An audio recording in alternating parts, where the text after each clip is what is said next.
말씀 앞에서 경외함으로 주께 홀로 섭니다. 생명의 말씀 읽고 순종해.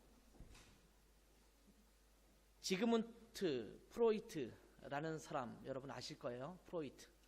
이분이 이런 이야기를 했습니다. 좋은 부모가 된다고 하는 것은 아무리 좋은 환경에서라도 역시 불가능한 직업이다. 굳이 직업으로 말하면 좋은 부모가 되려고 많은 부모들이 애쓰지만 실제로 좋은 부모가 되는 것은 어렵다 이렇게 쓴 것이 아니라 불가능하다 이렇게 말하고 있습니다. 저도 자녀를 키우는데 저의 아이들이 우리 아빠는 정말 세상에서 가장 좋은 아빠다 이렇게 말할 것이라는 확신이 없어요. 겉으로는 그렇게 말하겠죠. 이제 내일이면 또 어버이날 되니까 우리 아빠 최고 짱 뭐 이렇게 얘기는 해줄 수 있을지 모르지만 마음으로 진심으로 우리 부모님 정말 훌륭한 부모님이다 라고 인정할 만한 그 부모님이 되는 것은 그렇게 쉽지가 않은 것 같습니다. 아이를 낳아서 기르는 부모들의 심정은 한결같이 자녀를 잘 양육하고 싶다라는 마음일 겁니다. 요즘 젊은 부모들, 젊은 부모뿐만 아니라 저희 나이대 또래의 부모도 마찬가지겠습니다만 때로는 자녀가 마치 우상처럼 되는 경우가 많습니다. 그 자녀를 우상처럼 여긴다라는 사실은 자녀를 귀하게 여기고 자녀를 어떻게 하면 잘 키울 것인가 이것에 골몰하기 때문에 아마 자녀를 우상처럼 여기지 않을까라는 생각을 하게 됩니다. 한결같이 자녀를 잘 양육하고 싶은 마음이 있지만 그런데 그게 맘같이 그렇게 쉽게 되지 않습니다. 성공적인 자녀 양육을 위한 책도 읽어보고 또 자녀 교육 세미나를 가서 들어봐도 그렇게 잘 듣고 잘 배웠음에도 불구하고 자녀를 잘 양육하는 일은 쉽지가 않습니다. 제 부전공이 석사 때 부전공이 가정사역이라고 그랬잖아요. 부부관계 또 데이트 뿐만 아니라 자녀 양육 이런 부분을 제가 공부했음에도 불구하고 그래서 굉장히 많은 책을 읽었고 저희 집에도 굉장히 책을 많이 버렸음에도 불구하고 아직도 많이 남아있는 책 분야 중에 하나가 이 가정사역에 대한 부분이에요. 그런데 그렇게 많이 책을 읽고 배우고 들었음에도 불구하고 그렇게 말처럼 자녀 양육이 쉬운 것은 아니라는 생각을 하게 됩니다. 그렇기 때문에 이 지그문트 프로이트가 한 이 이야기는 정말 공감이 됩니다. 좋은 부모가 되는 것은 쉽지 않은 일이구나 이런 생각을 하게 됩니다. 그러면 어떻게 우리가 자녀를 잘 양육할 수 있을까요? 저는 그리스도인으로서 성경적인 자녀 양육에 대한 지침을 어디에서 찾을 수 있느냐? 사실은 모든 우리 그리스도인의 삶이 다 그렇지만 자녀 양육에 대한 것 역시도 성경에서 그 지침을 찾아야 된다라고 생각합니다. 하나님은 이 세상을 창조하셨습니다. 그리고 인간을 만드셨습니다. 하나님은 아담과 하와를 만드셨고 이 둘이 결혼하도록 하셨습니다. 결혼이라는 것도 하나님의 아이디어고 그리고 또 가정이라는 것도 하나님의 아이디어입니다. 그렇기 때문에 결혼을 하는 것 또 가정을 갖는 것 이 모든 것은 다 좋은 일입니다. 하나님께서 우리에게 나쁜 것들을 만들어 주시지 않았습니다. 혹시 결혼을 할까 말까 망설이고 있는 분이 있다면 빨리 회개하시고 결혼을 위한 목표를 세우시고 빨리 결혼을 향해서 다름질하는 여러분 되셨으면 좋겠습니다. 결혼은 좋은 겁니다. 제가 해보니까 정말 좋아요. 그러니까 하나님이 만드신 결혼이라는 선물 여러분이 전부 또 갖기를 바랍니다. 뿐만 아니라 이 자녀를 또 주시기도 하십니다. 가정을 만드시고 결혼을 우리 가운데 선물로 주실 뿐만 아니라 그 결혼한 부부에게 선물로 또 자녀를 주십니다. 결혼했는데 자녀를 일부러 안 갖는 분들도 계시거든요. 가지려고 하지만 안 생기는 분은 어쩔 수 없습니다만 안 가지려고 애쓰고 노력하는 분들이 있을 수 있어요. 그런데 그런 분들도 역시 빨리 회개하시고 아기를 갖기를 바랍니다. 이 결혼한 부부에게 하나님께서 아담과 하와를 짝져 주시고 이 결혼한 부부에게 주례사를 하십니다. 하나님께서 친히 주례사를 하시는데 창세기 1장 27절 28절 말씀이 그 주례사의 내용입니다. 근데 여기에 보면 남자와 여자를 창조하시고 하나님께서 그들에게 복을 주시면서 주례사를 이야기하시는데 뭐라고 얘기하시냐면 생육하고 번성하라 이렇게 말씀하십니다. 너희들이 알콩달콩 잘 살아라 이렇게 말씀하시는 것이 아니라 너희들이 결혼했으니 이제는 생육하고 번성해야 된다라고 말씀하십니다. 아이를 낳아서 잘 키우라는 말씀입니다. 하나님께서 인간을 만드셨고 결혼을 만드셨고 결혼한 부부가 아이를 낳아 기르도록 하셨다면 이에 대한 정확한 지침도 하나님께로부터 나오는 것이 당연한 것입니다. 세상을 만드시고 인간을 만드신 하나님께서, 직접 창조하신 하나님께서 어떻게 하면 하나님이 만드신 이 아름다운 제도, 또 아름다운 인간과의 사람들, 그 사람들 사이에서 관계들, 이것들을 어떻게 하면 잘 살아갈 것인지에 대한 지침 역시도 하나님으로부터 찾는 것이 필요하다라는 생각을 하게 됩니다. 우리가 인간답게 살기를 원한다, 이런 말을 많이 하죠. 어떻게 하면 인간답게 살 수 있을까요? 인간답게 살려는 분은 성경에서 가장 인간답게 사는 방법을 찾아 나서야 합니다. 왜냐하면 하나님께서 인간을 만드셨기 때문입니다. 하나님께서 인간을 만드셨기 때문에 하나님이 만드신 인간 존재로서의 최상의 존재가 되기를 원한다면 하나님이 이 인간이 어떻게 살기를 원하는가에 집중해야 합니다. 많은 분들이 하나님의 말씀을 우리가 뒤로하고 우리 인본주의, 인간이 본연이다, 인간이 세상의 가장 중심이다 라고 생각하면서 인간이 어떻게 존중받을 수 있는가, 이것에 우리가 참 집중할 때가 많거든요. 근데 하나님의 말씀을 버려두고 인간에게 집중하는 것은 문제가 있습니다. 아무리 성경 말씀을 도외시 한 채 아무리 인간에게 집중한다 하더라도 인간이 최고의 존중을 받을 수가 없습니다. 하나님의 말씀에 따라 살 때 인간답게 살 수 있는 것이고 인간이 인간으로서의 존엄성을 유지할 수 있는 것입니다. 행복한 결혼을 하려면 성경을 통해서 행복한 결혼의 비결을 배워야 합니다. 다음 주 우리 예배가 끝난 이후에 저희가 데이트 교실을 하려고 해요. 오후에 데이트 교실을 하려고 하는데, 데이트 교실을 통해서 여러분이 성경에서 말하는 결혼은 무엇인가, 어떻게 결혼을 준비해야 될 것인가, 결혼을 잘하려면 그럼 어떤 사람을 만나서 어떻게 데이트해야 될 것인가를 또 다음 주에 오후에는 좀 함께 살펴보겠습니다만, 이 하나님께서 말씀하신 이 말씀에 어떻게 결혼을 말씀하시고 있는가, 어떻게 결혼하라고 하시는가를 우리가 집중해서 봐야 합니다. 뿐만 아니라 자녀를 잘 양육하려면 성경을 통해서 자녀 양육의 비결을 배워야 합니다. 또 5월 중순 이후에 저희가 또 부부 학교를 하게 되는데, 올해는 부부 학교를 하면서 그 굵직한 테마 중에 하나가 자녀 양육에 대한 부분일 겁니다. 어떻게 하면 자녀를 잘 양육할 것인가에 대한 성경적 지침을 우리가 잘 들어야 할 것입니다. 실제로 성경은 자녀 양육에 대한 여러 가지 가르침을 우리에게 주시고 있습니다. 잠언이나 또 전도서, 이런 성경을 읽어보면 상당히 많은 부분 자녀 양육에 대한 가르침을 주시고 있습니다. 뿐만 아니라 신약 성경의 여러 부분에서, 특별히 서신서에서 종종 자녀 양육을 어떻게 하면 좋을 것인지에 대해서 말씀해 주고 있습니다. 그런데 저는 오늘 신명기 말씀을 통해서 자녀 양육에 대한 몇 가지의 지침을 여러분과 함께 살펴보기를 원합니다. 오늘 말씀은 하나님께서 애굽에서 탈출한 이스라엘 백성들에게 하시는 하나님의 말씀입니다. 하나님은 모세에게 머지않아 요단강에 들어갈 것이라고 말씀하시면서 가나안 땅을 보여주십니다. 그렇지만 하나님은 모세에게 너는 그 땅에 들어갈 수 없을 것이다, 이렇게 말씀하십니다. 그리고 여호수아가 인도자가 되어서 그 땅으로 들어가게 될 것이다, 이렇게 말씀하십니다.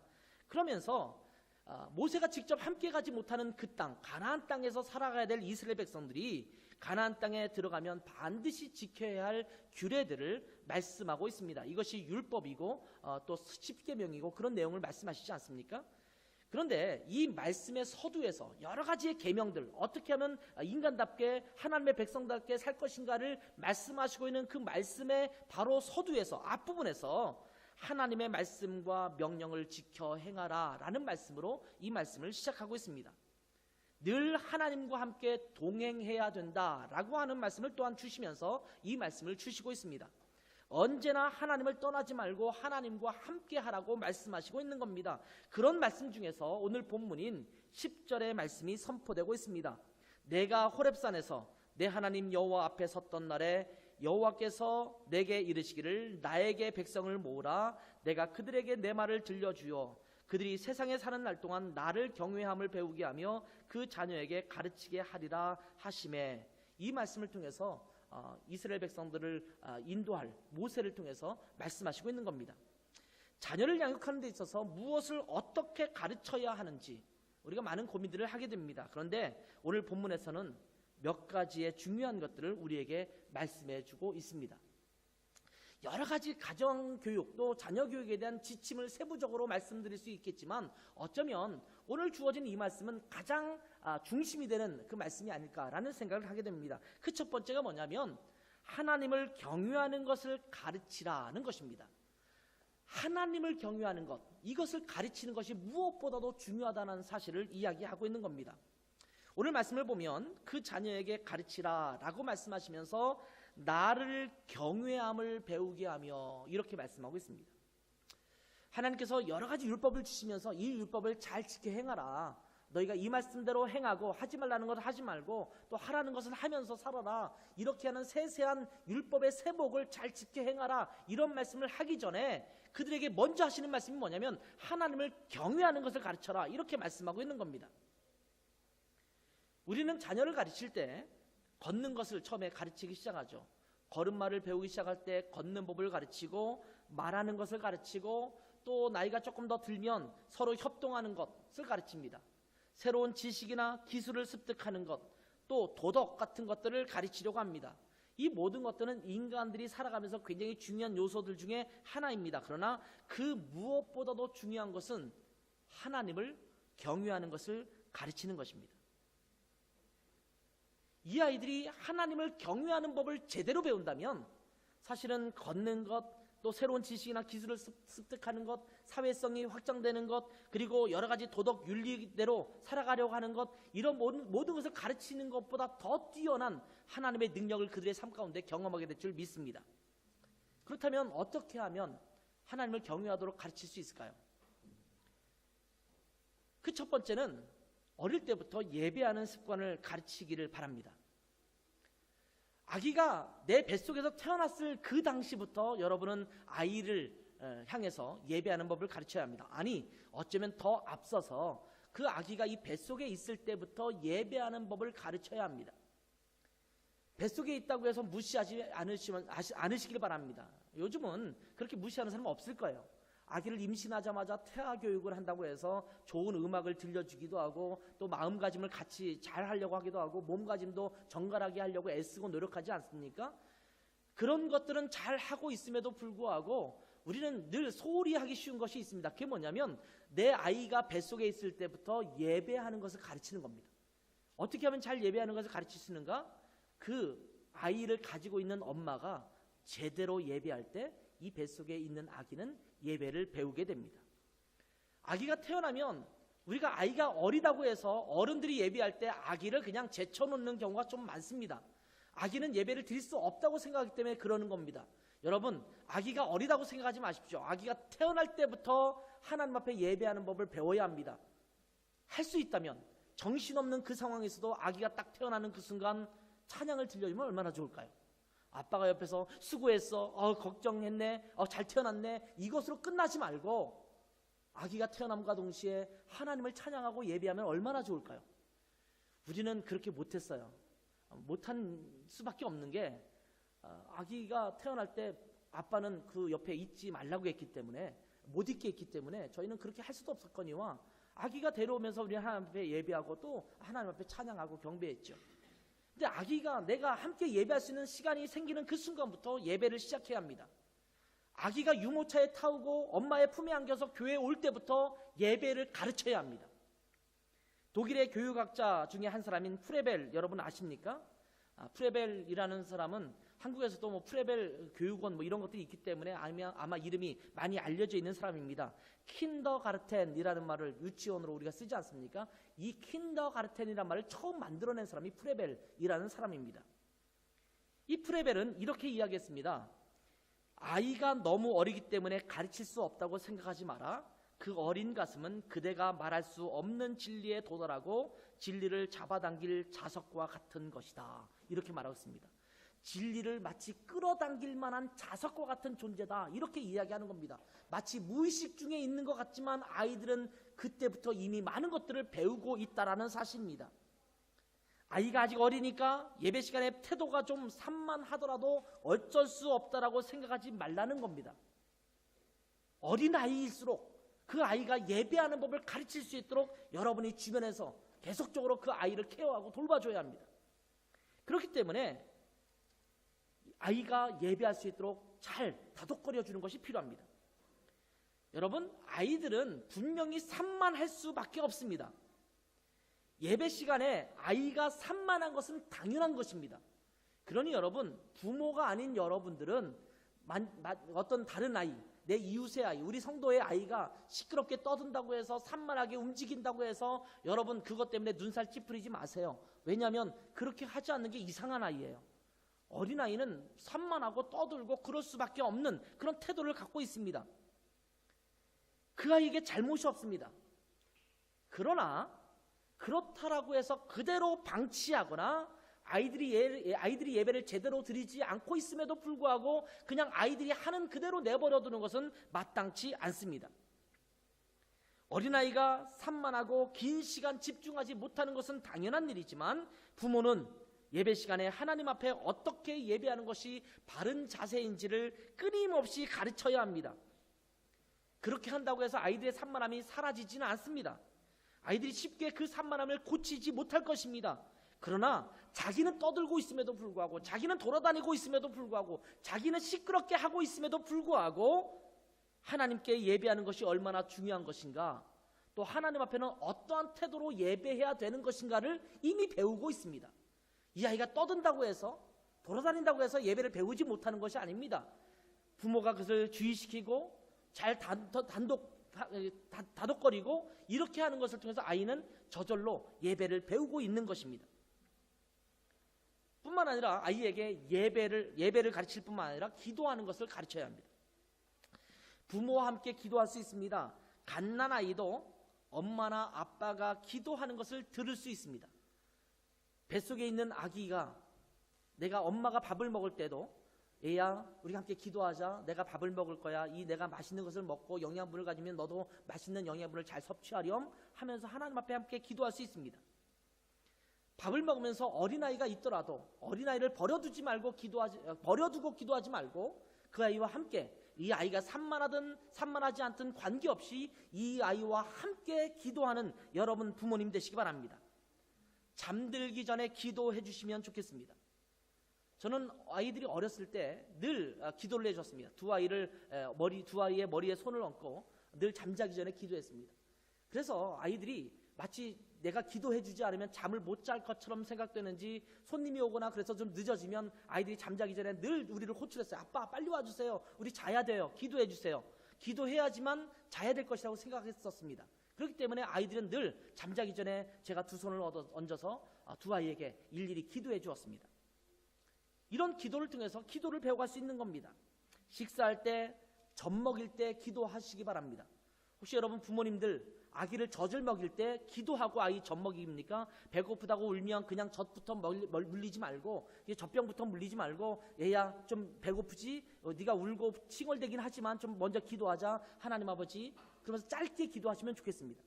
길게 한 10분씩 기도하지 말고 짧게, 이 아이에게 젖을 주신 하나님, 이것을 먹고 건강하게 잘 자라게 해주십시오. 이렇게 기도하면서 식사 기도를 시키는 겁니다. 그 작은 행동을 통해서 아이의 영성이 키워지는 것입니다.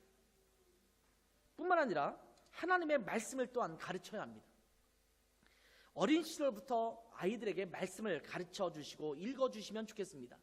우리는 아이가 어리면 동화책을 틀어주기도 하죠. 저희가 우리 아이들이 어렸을 때는 동화책을 읽어주기도 했겠지만 테이프가 있었어요. 테이프를 통해서 뭔가 그 동화 이야기나 이런 것들을 들려주는 동화 테이프들이 많았거든요. 그런데 그런 테이프는 우리가 많이 들려주면서, 지금 테이프라는 게 없죠. CD나 이런 것들 통해서 들려주겠습니다만, 그런 것은 들려주면서 하나님의 말씀을 읽어주지 않는 경우가 너무나 많지 않습니까? 요즘은 어린이들을 위한 성경 이야기들이 얼마나 잘 나와 있는지 모릅니다. 그 성경 이야기를 들려주거나 부모님이 입으로 읽어가면서 어린이 성경이라든지 쉬운 성경을 읽어주면서 아이들이 이해하든 말든 간에 그 아이들에게 성경을 읽어주는 겁니다. 성경을 만화로 만든 것도 많은데 아이들에게 성경 만화를 읽히게 하는 것도 좋습니다. 물론 성경 만화는 좀 조심해야 돼요. 왜냐하면 조금 다른 각도로 성경 만화를 기록한 것들이 있어서 때로는 성경의 사실을 약간 왜곡시키는 경우도 있을 수 있거든요. 그래서 성경 만화를 잘 정해서 그 성경 만화를 보게 하는 것도 좋습니다. 너무 성경 내용을 전달하는 데만 애를 쓴 것은 좀 재미없을 가능성도 있지만, 또는 재미있게 만들기 위해서 자칫 성경적 진리나 또 성경적 사실을 오해할 수 있게 만든 성경 만화들도 있는데, 그것은 좀 삼가는 것이 좋습니다. 어린이를 위한 오디오 성경도 들려주고 또 부모님이 친히 읽어주면서 어릴 때부터 아이에게 성경을 가르치고 하나님의 말씀을 들려주는 것이 필요합니다. 이렇게 해서 어릴 때부터 아이의 영성을 키워주셔야 합니다. 나중에 자라면 배우겠지, 이렇게 생각하지 마십시오. 아이들이 우리 마음대로 커가는 것이 아닙니다. 여러분, 부모님이 원하는 방식대로 지금 자랐습니까? 아마 그러면 여러분의 모습이 안 됐을 거예요. 부모님이 원하는 방식대로 여러분이 자라는 게 아닙니다. 우리가 아이를 키워보지만 우리가 원하는 방식대로 아이가 자라질 않습니다. 자기의 성격과 특성이 있기 때문에 그 아이 방식대로, 그 아이의 성향대로 자라가는 것입니다. 아이가 크면 내가 하나님의 말씀을 잘 가르칠 수 있겠지라고 오해하지 마시고, 그때는 이미 늦습니다. 어린 시절부터 하나님을 인식하게 하고 배우게 하고 하나님을 경외하는 법을 가르쳐야 합니다. 그런데 우리가 두 번째로 기억할 것이 있습니다. 그건 뭐냐면, 하나님을 경외하게 하는 가르침은 그 무엇보다도 부모님을 통해서 묻어나야 한다는 겁니다. 부모님은 하나님을 제대로 경외하지 않으면서 아이들에게만 하나님을 잘 경외하라고 가르치는 것은 정말 더 어려운 일입니다.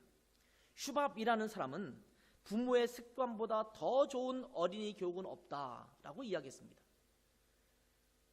아마 여러분의 모습 속에서 은근슬쩍 부모님의 모습이 묻어날 때가 많은 것을 여러분도 아마 발견하게 될 것입니다. 저는 우리 교회 자녀들을 보면, 그 자녀들을 볼 때 그 부모님의 모습이 언뜻 드러나서 깜짝깜짝 놀랄 때가 많습니다. 우리 박예준이가 웃을 때 보면 박지원 집사가 웃을 때랑 똑같아요. 저는 때때로 착각을 해요. 오늘 안 온다고 했는데 오셨나? 근데 보면 예준이가 웃고 있는 거예요. 그런 습관, 말투부터 시작해서 모든 것들이 사실은 부모님을 닮게 되어 있습니다. 나도 모르는 사이에 배우는 것입니다.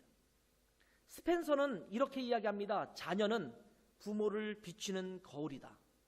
거울을 보면 내 모습을 그대로 따라하고 있지 않습니까? 자녀들의 모습을 보면 내가 어떤 모습인지를 발견할 수 있다라는 모습입니다.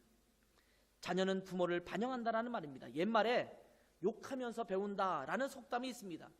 부모가 잘못하는 것을 보면 그 자녀는 속으로 그 부모의 그러한 모습은 닮지 않겠다라고 다짐을 합니다. 그런데 다 성장하고 나면 자기 속에 그러한 모습이 있는 것을 발견하게 될 때가 얼마나 많은지 모릅니다. 알코올 중독자 밑에서 자라난 자녀가 나는 절대 우리 아빠처럼 저렇게 술 먹고 엄마를 때리거나 그러지 말아야지 라고 하는 다짐을 하면서 자라지만, 알코올 중독자 밑에서 자란 자녀가 알코올 중독자가 될 확률이 굉장히 높습니다. 예수 그리스도의 은혜로 말미암아 그 생애가 바뀌지 않으면, 정말 부단한 노력을 하지 않으면 자기도 모르는 사이에 그렇게 자라가고 있어요. 자기 엄마가 늘 아빠한테 맞는 모습을 보면서 자란 딸이 나는 절대 폭력적인 남편하고는 결혼하지 말아야지 라고 생각하면서 자라지만, 결혼하고 나면 자기도 모르는 사이에 이미 자기는 매 맞고 있는 아내가 될 때가 많습니다. 이건 확률적으로 그렇습니다. 통계적으로 이미 나와 있는 사실입니다. 자기는 그렇게 하지 말아야지 라고 생각하지만 자기도 모르는 사이에 그렇게 부모님을 닮아간다라는 겁니다. 저는 아브라함의 아들인 이삭을 보면서 그러한 생각을 많이 하게 됩니다. 아브라함은 잠깐 애굽에 가서 거주하면서 아리따운 자기의 아내를 빼앗기지 않기 위해서 누군가가 자기를 죽일까봐 그 자기 아내를 누이라고 속인 적이 있습니다. 물론 따지고 보면 친척 사이였기 때문에 뭐 사촌이든 팔촌이든 일종의 그 누이 관계가 되었겠지요. 그래서 완전한 거짓말은 아닙니다만, 결혼한 이상 이 두 사람의 가장 중요한 관계는 부부 관계입니다. 그래서 제가 결혼한 사람에게 자기 그 남편에게 오빠라고 부를 때 좀 내가 째려보거든요. 오빠라고 부르지 마, 여보, 아니면 당신 이렇게 부르지, 물론 오빠야, 어떻게 오빠하고 같이 살아? 제가 농담처럼 그렇게 얘기를 해요. 나중에 자녀가 쭉 자라고 나면 오빠와 살고 있는 자기 엄마를 보면서 자기 그 아빠에게 어쩌면 그 삼촌이라고 부를지도 몰라요. 왜냐 오빠랑 살고 있으니까. 농담처럼 얘기했습니다만 결혼한 부부에 있어서 가장 중요한 관계는 부부예요, 부부. 그래서 저는 자기 남편이나 그 아내를 호칭할 때 누구 엄마, 누구 아빠로 호칭하는 것도 제가 그렇게 하지 말라고 얘기합니다. 벌써 제3자를 개입시켜야지만 되는 관계잖아요. 하람이 엄마, 예종이 엄마 이렇게 부르면 하람이란 또는 예종이라는 매개체가 있어야지 제 아내와의 관계가 되는 그런 그 호칭 아닙니까? 그러니까 그런 것들을 다 삭제하고 그냥 여보, 당신이라는 좋은 말이 있잖아요. 그런 호칭으로 사용하라고 말하는 겁니다. 근데 자기의 누이인 것은 분명했지만 지금 사례는 자기의 누이가 아니라 자기의 아내입니다. 근데 지금 자기의 누이라고 속이고 있는 겁니다. 그래서 아브라함이 공경에 처한 것이 창세기 12장에 기록되고 있습니다. 그런데 창세기 26장에 보면 그 아들 이삭이 그 아버지 아브라함과 똑같이 하고 있는 장면이 나타나고 있습니다. 이삭이 그랄에 잠시 거할 때에 자기 아내 리브가를 누이라고 속입니다. 역시 이것도 100% 거짓말은 아닙니다. 서로 친척지간이었기 때문에 그냥 누이라고 할 수도 있는 관계입니다. 근데 신기하게도 아브라함이 그렇게 속였던 그 일을 동일하게 아들 이삭이 그렇게 속이고 있는 것을 볼 수 있습니다.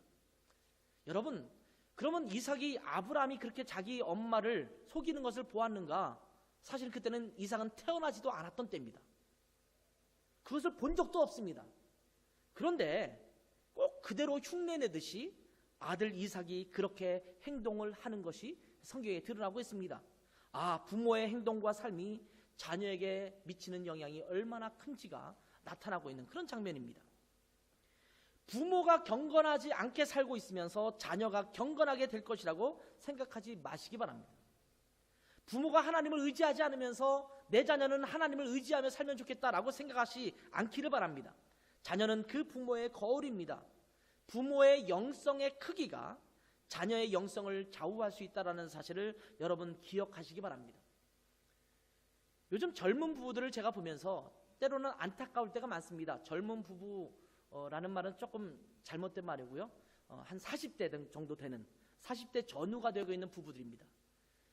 제가 그 친구들이 고등학교, 중고등학교 시절에 제가 가르쳤던 친구들이 지금 40대 중반 정도까지 됐는데 이 친구들을 보면서 제가 때로는 그런 이야기를 많이 합니다.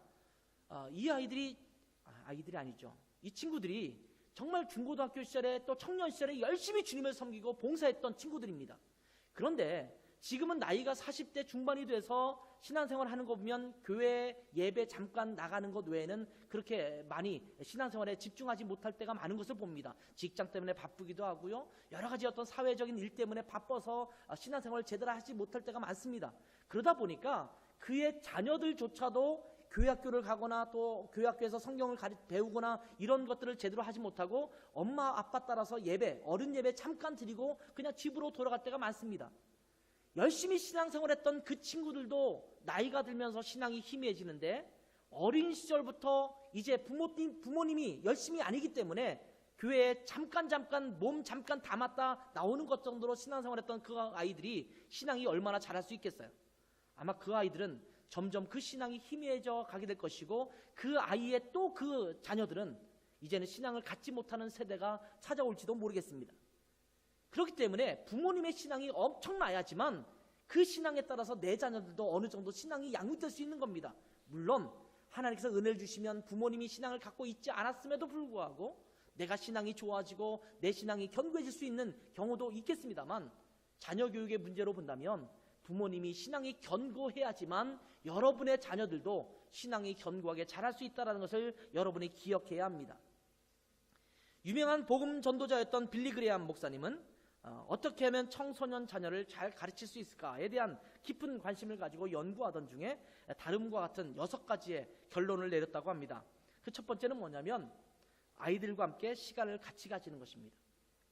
한국에 비해서 이 독일은 자녀들과 시간을 같이 보낼 수 있는 시간이 많은 것이 굉장히 큰 장점입니다. 직장 다녀와서도 자녀들과 함께 보낼 수 있는 시간이 많잖아요. 그런데 시간이 그 많은 시간에 자녀들과 함께 여행도 하시고 시간을 함께 보내시고 그런 시간들을 많이 가지시는 여러분 되셨으면 좋겠어요. 두 번째는 부모가 아이들에게 모범을 보이는 것입니다. 아이들에게 무엇인가 말로만 가르치지 말고 그것을 몸으로 보여주는, 행동으로 보여주는 것이 필요하다는 것입니다. 세 번째는 아이들에게 살아가는 지침을 마련해 주는 것입니다. 어떻게 살아가는 것이 바른 것인지 끊임없이 아이에게 가르쳐야 합니다. 네 번째는 아이들을 주 안에서 따끔하게 훈계하는 것도 필요합니다. 좋은 게 좋은 거라고 아이들을 제대로 가르치지 않는 그런 모습을 보인다면 아이들이 잘못 나갈 수밖에 없습니다. 지난주에 여러분 큐티를 하면서 아도니아가 자기가 스스로 왕이 되려고 했던 사건을 여러분 열왕기상에서 읽었을 것입니다.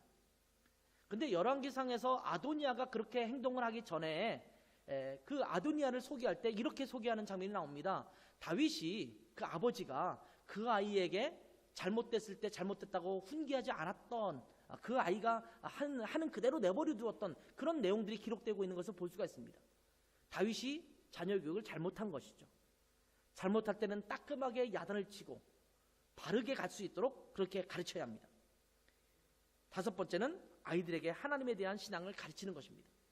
하나님을 잘 믿도록 말씀을 잘 읽고 잘 기도하고 예배할 수 있도록 가르치는 것이 무엇보다도 필요하다는 것입니다. 이렇게 할 때 우리의 자녀들이 잘 믿음 안에서 성장할 수 있다는 것입니다.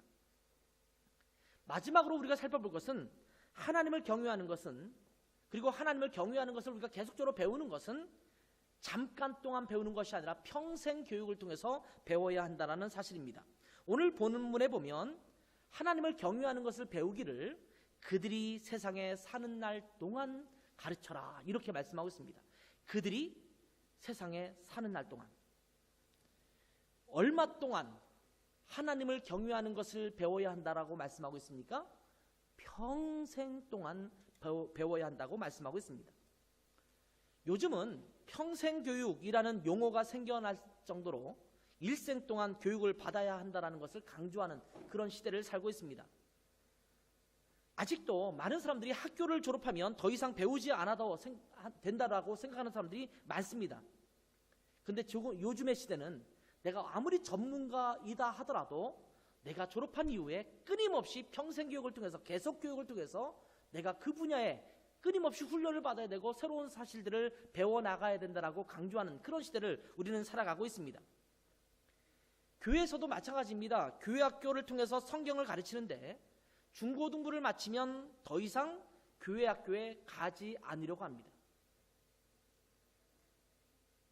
청년 이상이 되면 성경을 더 이상 배우려고 하지 않습니다. 어린이부나 청소년부 정도까지는 뭔가를 배우는데 그냥 부담 갖지 않고 배울 때가 많아요. 그런데 청년 이상만 되면 이제는 말씀을 잘 배우려고 하지 않습니다. 우리 교회는 청년들이 참 많은데 청년 이상의 여러분에게 묻습니다. 여러분은 일주일에 정기적으로 한 번 이상 성경을 정기적으로 공부하는 시간들을 갖고 있습니까? 아마 대부분 그런 게 뭐지? 라는 생각을 하고 있을 거예요. 여러분은 이미 다 졸업했어요. 그죠? 주일 예배 드리는 거 말고는 필요 없다고 생각하지 않습니까? 성경을 정기적으로 배우는 것을 더 이상 하지 않습니다. 그런데 어떻게 우리가 그리스도인으로서 온전한 삶을 살 수 있겠어요? 알지 못하는데, 깨닫지 못하는데 어떻게 우리가 그리스도인으로서의 온전한 삶을 살 수 있겠어요? 여러분이 전공을 갖고 있어도 끊임없이 그 전공 분야에서 연마하고 배우고 갈고 닦아야 되는데 우리는 그리스도인으로서 살아가면서 배움의 손을 이미 놓지 않고 있지 않습니까? 이 배우는 것은 어느 한순간에 한 시기에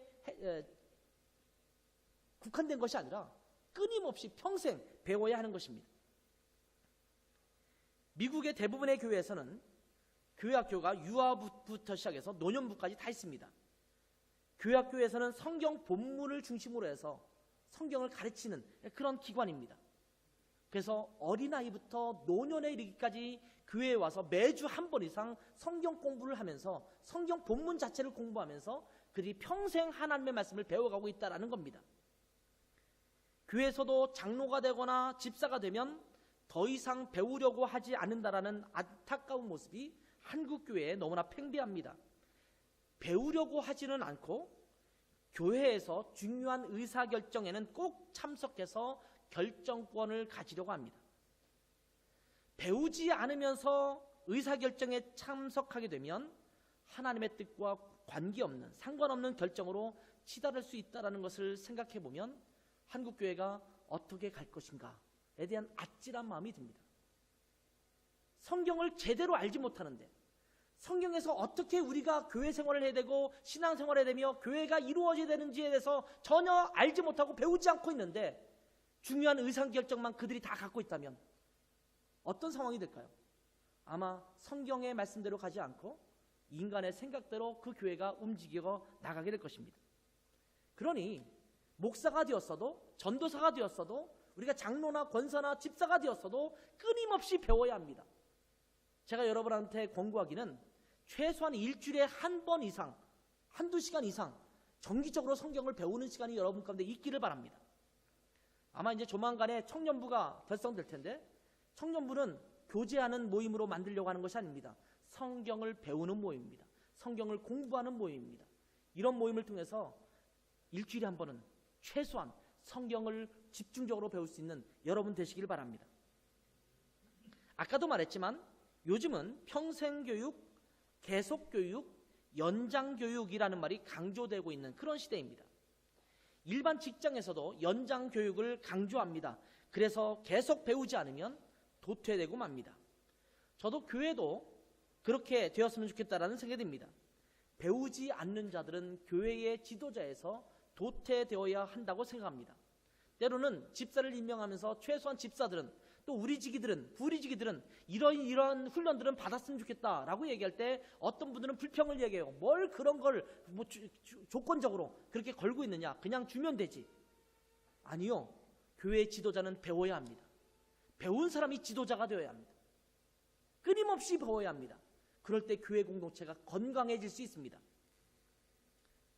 여러분, 하나님을 경외하는 것을 배우는 것은 어떤 일정한 시기에만 이루어지고 끝나는 것이 아니라 평생토록 계속되는 것을 여러분이 아셔야 합니다. 요람에서 무덤까지 배움을 계속해야 합니다. 여기 앉아있는 모든 성도들이 끊임없이 배우는 성도들이 되기를 바랍니다. 가필드 대통령이라는 분을 여러분 아십니까? 미국의 20대 대통령입니다. 이분이 히람 대학이라고 하는 그 대학의 학장으로 있을 때 재단 이사 한 사람이 이런 것을 요청했습니다.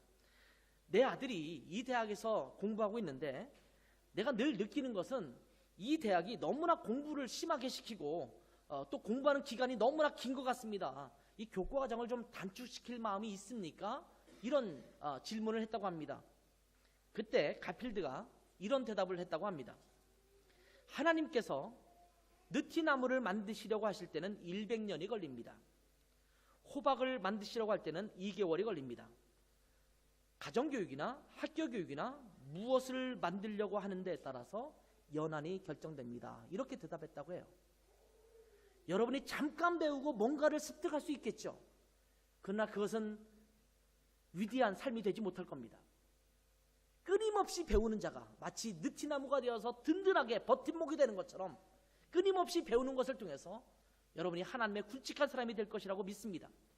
그러니 우리 자녀들에게도 하나님의 말씀을 끊임없이 가르쳐야 합니다.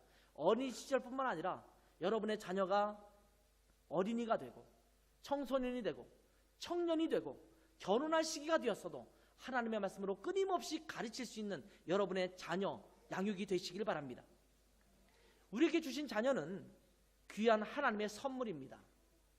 하나님이 우리 부모에게 맡겨주신 것입니다. 부모님들이 종종 착각하는 것이 뭐냐면 자기의 자녀가 자기 것이라고 생각하는 것입니다. 그래서 자기 마음대로 하려고 해요. 그런데 이 자녀는 하나님의 것임을 여러분은 기억하셔야 합니다. 그렇기 때문에 우리는 청지기로서 그 자녀를 잘 양육해야 할 책임이 있는 사람들입니다. 하나님의 뜻에 맞게 그 아이의 평생이 하나님을 경외하는 자로 자라갈 수 있도록 헌신하는 부모님이 되시길 바랍니다.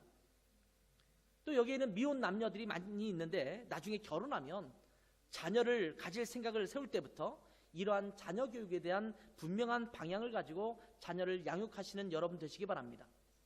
이제 오늘은 헌혈회가 있을 것입니다.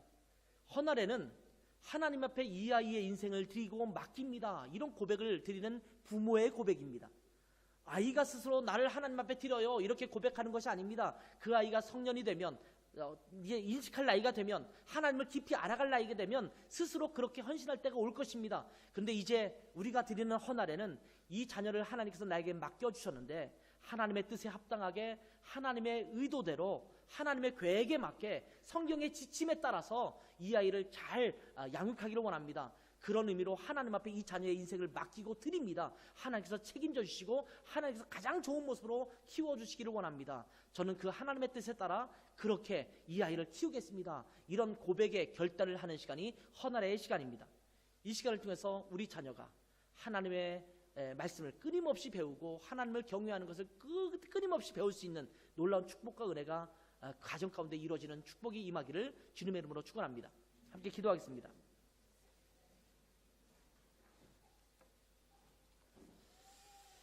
하나님 아버지, 우리가 이 땅에서 하나님을 경외하는 법을 배우며 살기를 원하는데 이것이 짧은 순간에 끝나는 것이 아니라 우리의 평생에 끊임없이 하나님을 계속적으로 경외하고 또한 따르려고 하는 그런 모습을 배워가야 된다라는 말씀을 함께 저희가 말씀을 통해서 살펴보았습니다. 특별히 우리 자녀들에게 이 하나님 경외하기를 계속적으로 가르치고 그것을 배우도록 옆에서 돕는 일이 얼마나 중요한 것인지를 또한 말씀을 통해서 함께 살펴보았습니다. 오늘 헌화례를 통해서 우리 부모님들이 선물로 주신 이 자녀들을 하나님의 뜻에 합당하게 성경의 지침에 합당하게 잘 양육하고 키우기를 원하는 마음으로 주님 앞에 온전히 내어 맡기기를 원하는 고백을 가지고 이 자리에 나왔습니다. 하나님 이들을 기억해 주시고 이들의 헌신과 이들의 고백이 하나님 앞에 상달되게 도와주셔서 이들의 자녀들이 하나님의 말씀 안에 평생 아름답게 잘 자라서 하나님의 귀한 아들, 딸 될 수 있도록 축복하여 주시옵소서. 감사하며 예수님의 이름으로 기도했습니다. 아멘.